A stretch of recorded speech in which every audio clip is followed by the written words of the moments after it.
અંગ્રેજીના પેપરમાં writing section આવે ને એટલે ઘણાને પરસેવો છૂટી જાય છે, ખરું ને? સારા માર્ક્સ તો લાવવા છે, પણ શરૂઆત ક્યાંથી કરવી એ જ નથી સમજાતું.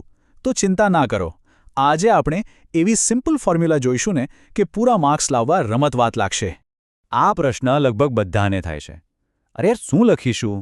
વાક્ય કેવી રીતે બનાવશું? ગ્રામરની ભૂલ પડી તો? આ બધા વિચારો મગજમાં ચાલતા જ હોય છે. પણ હવે એ બધી ચિંતાને મૂકો સાઈડ પર. આપણે છે ને આખા રાઇટિંગ સેક્શનને એકદમ સહેલો કરી નાખીશું. દરેક ટોપિકને આપણે નાના નાના ટુકડાઓમાં તોડી નાખીશું, જેથી યાદ રાખવું બિલકુલ આસાન બની જાય, જાણે કોઈ પઝલ સોલ્વ કરતા હોઈએ, બસ એવું જ. તો ચાલો શરૂઆત કરીએ સૌથી સહેલા ટોપિકથી, પિક્ચર ડિસ્ક્રિપ્શન.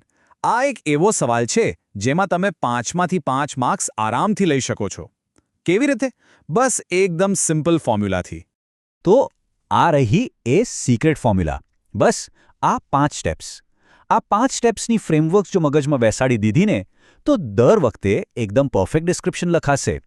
કયા 5 શબ્દો? શરૂઆત, વસ્તુઓ, ક્રિયા, વાતાવરણ અને અંત. બસ. સ્ટેપ નંબર 1, સૌથી સહેલું. ખાલી ચિત્ર જોઈને કહેવાનું છે કે એ કઈ જગ્યાનું છે. બસ આ વાક્યમાં ખાલી જગ્યા પૂરી દો.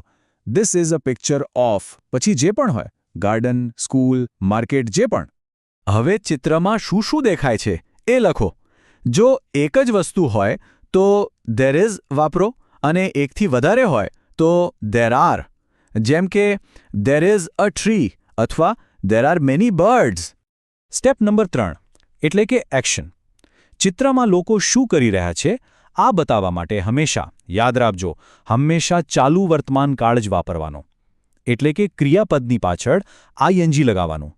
જેમ કે The children are playing. અને હવે છેલ્લું, સ્ટેપ 4 and 5. બસ આ 2 વાક્યોથી પૂરું કરી દેવાનું. પહેલાં વાતાવરણ કેવું છે કહો, The atmosphere is pleasant. અને પછી સીધું લખી દો, I like this picture. બસ થઈ ગયું પૂરું. આટલું લખો એટલે પૂરા માર્ક્સ પક્કા. હવે આ એક ગોલ્ડન રૂલ યાદ રાખી લો. જ્યારે પણ અટવાઈ જાઓ કે વાક્ય કેવી રીતે બનાવવું, તો આંખ બંધ કરીને ધેર ઇઝ કે ધેર આરથી શરૂ કરી દો. માર્ક્સ મેળવવાની આ સૌથી સેફ અને સહેલી રીત છે. ઓકે, તો પિક્ચર ડિસ્ક્રિપ્શન તો હવે બધાને આવડી ગયું.